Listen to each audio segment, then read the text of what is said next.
আজকে প্রতিটা বাংলাদেশের প্রতিটা কোনায় কোনায় কিন্তু যুদ্ধ হয়ে যাবে। এই জিনিসটা আমরা বুঝছেন, একবার বোঝার চেষ্টা হন। এই পহেলা বৈশাখ যারা পালন করছেন তারা সবাই দোজগি দোজগি দোজগি হুজুর, আমি জাহান্নামী জাহান্নামী জাহান্নামী জাহান্নামী। শুনছেন, জাহান্নামী জাহান্নামী জাহান্নামী। কিন্তু আজকে যে হুজুররা এবং যে মাদ্রাসা ছাত্ররা যে সুন্দর করে পহেলা বৈশাখ পালন করতে আসছেন, তারা কি এখন জান্নাতি জান্নাতি জান্নাতি? সেটা তো হুজুর বলবেন না? অবশ্যই বলা দরকার। কেননা এই হুজুররাই এতদিন ফতোয়া দিয়ে আসছিল। আমরা যে সব বরাতে যেরকম আমাদের মা বোনেরা সবাই মিলে যখন একটা সুন্দর ফুর্তি করতাম, আনন্দ করতাম, তখন তারা বলছিল এইগুলো বিদআত, এইগুলা কোরআনে নাই, এবং কি আর নবী রাসূল এটা করেন না। সব বিদআত, বিদআত করা বিদআত, এগুলো বিদআত, ওইগুলো বিদআত। তারা আমাদের বোনেরা যাবে কই? আমাদের বাইরে যাবে কই? অবশ্যই পাড়ায় যাবে, অবশ্যই কনসার্টে যাবে, কারণ এগুলো তো বিদআত না, এগুলো তো দেশের কালচার, সংস্কৃতি। বাংলাদেশের পহেলা বৈশাখের নামে যে নোংরামি শুরু হচ্ছে, বাংলাদেশে গ্রাম বিরাট পহেলা বৈশাখ শুভ নববর্ষ, শুভ নববর্ষ, সব কি ভাই? হ্যাঁ, তুই তোর তোর বিতার তোর খুশি, তুই নাস্তিক অথবা তুই হিন্দু, তুই বৌদ্ধ, এত তোমার যায় আসে না ভাই। অথবা তোর ধর্মীয় জ্ঞান তোর কম, এটা একটু সমস্যা ভাই। তোর ধর্মীয় জ্ঞান কম থাকলে ধর্মীয় আগে জান। যেখানে কোরআন বারবার বলছে নাচ গান এবং অশ্লীল কোনো জায়গায় নিষেধ করছে, ডাইরেক্ট সরাসরি নিষেধ করছে, সেখানে তুই কেন যাবি মুসলিম হয়ে? এ বোন, তুই তো মুসলিম ঘরের বোন, আমার বোন, তুই কেন এরকম শাড়ি পরে, মেকআপ পরে, মাথায় এটা আবার কাপড় দিবি না, মাথা ও সব অন্যমনা সেরে এরকম রেখে এবার এভাবে যাবি তুই সেই কাপ সুন্দর শাড়ি পরে পুরুষদেরকে আকৃষ্ট করতে? তুই তো সংস্কৃতি উদযাপন করলি না।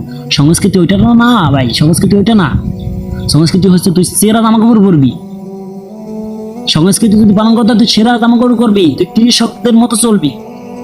তুই আজীবন বাবুগিরি দেখাইলি, আজীবন চললি, কৃষকদের কোনো খোঁজখবর রাখলি না। তুই সরকার পহেলা বৈশাখ পালন করতে, কৃষক পাতে মারে, সাড়ে মারে, সপ্তাহে মারে, কাপড় মারে, সেই কৃষকদের আসবো পাশে দাঁড়িয়ে তুই আসছি এখন কি করতে? পহেলা বৈশাখ পালন করতে, বাংলাদেশের সংস্কৃতি ধরে রাখতে। আগে এইসব কর। এই জিনিস বাংলাদেশের প্রতিটা কৃষককে বাঁচা, এবং পোল্ট্রি বিভিন্ন যত ধরনের কৃষি আছে সবগুলো আগে বাঁচা, তাহলে দুই মুঠো খেতে পারবি। যুদ্ধ যদি লাগে তারপরও খেতে পারবি। কিন্তু তা না, তোমাদের আজীবন টাইট প্যান্ট পরবা, শার্ট পরে চলবা আর বলবা সংস্কৃতি পহেলা বৈশাখ পালন করবা, এই নিয়ে তোমরা আন্দোলন শুরু করো। বেশ, তোমরা আন্দোলন করতে এসে করো, আরে বেটা করো, কিন্তু আমাদের মুসলিম বোনদের কেন তোমরা নিচ্ছ? আমাদের মুসলিম ভাইদের কেন তোমরা নিচ্ছ? আমাদের মুসলিম ধর্মে এটা নেই। আমাদের উৎসব দুইটি, ঈদ এবং কোরবানি, এছাড়া আমাদের আর কোনো নেই। এগুলো আমরা কেন করব? এগুলো ভাই আমি আপনারা বলতে পারেন সংস্কৃতি, আমাদের যে ঐতিহ্য, সকল মানুষের জন্য। এটা মুসলিম, হিন্দু, খ্রিস্টান কোনো কিছু না। আমি বলবো অবশ্যই এটা অন্য ধর্মের, মুসলিমদের ধর্ম না। কেননা ওইখানে দেখেন পাছা ডুলাই ডুলাই প্রতি জায়গায় নাচছে, মেয়েরা নাচছে, নষ্টামি করছে, তাহলে এইগুলো কি ভালো? এগুলো নর্তকীদের কাজ। কারণ আগেরকার রাজা বাদশারা নর্তকী ভাড়া করে আনতো টাকা দিয়ে আনতো নাচ দেখার জন্য। আজকে আমরা ফ্রি নাচ দেখছি। কাদের নাচ দেখছি? অবশ্যই তখন যদি সেই নর্তকী নাচনেওয়ালীদের যদি আনতো রাজা বাদশারা এবং ফুর্তি করার জন্য, সেই ফুর্তি তো আমরা দেখছি ওপেনে এবং ফ্রিতে। এরা সংস্কৃতি কিভাবে হয় ভাই? হ্যাঁ, এটা সংস্কৃতি কিভাবে হয়? তোমরা সবাই রাজা হয়ে গেলা? হ্যাঁ, একটু বোঝার চেষ্টা করো, একটু ইসলামের পথে আসার চেষ্টা করো। আমি হিন্দুদেরকে ইসলামের দাওয়াত দিচ্ছি না, আমি অন্য ধর্মকে দাওয়াত দিচ্ছি না। ভাই আপনারা ল্যাংড়ো হয়ে নাচুন, আমাদের আপত্তি নেই। আপনারা কনসার্ট করুন, আমাদের কোনো আপত্তি নেই। আপনারা যা খুশি তাই করুন, আমাদের কোনো আপত্তি নেই। আমার আপত্তি এই জায়গায় আমার বোনেরা, আমার ভাইরা, আমার ভাইদের গুল্লি মারি ওদের মাথা পচে গেছে। কিন্তু আমার যে বোনেরা যারা রয়েছে, আমার বোনেরা ঠিক হলে বাইরেও ঠিক হয়ে যায়। বাইরে তো অটোমেটিক, বাইরে তো ফুর্তি করতে যাবেই।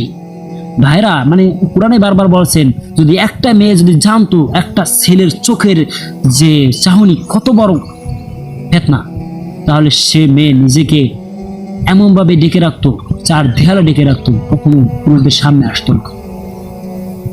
সেখানে তো পুরুষ তো অবশ্যই খারাপ থাকবে। তাই তুমি কেন মেয়ে হয়ে এরকম চলবে? মুসলিম ভাই কেন চলবে? বোঝার চেষ্টা করো। তোমার তো নিজের স্বামীকে একটু সময় দাও, স্বামীর সামনে একটু সেজে গুজে যাও। বয়ফ্রেন্ডকে দেখানোর জন্য যেও না। তোমার তো বসে আছো সেজে গুজে বয়ফ্রেন্ডকে দেখানোর জন্য,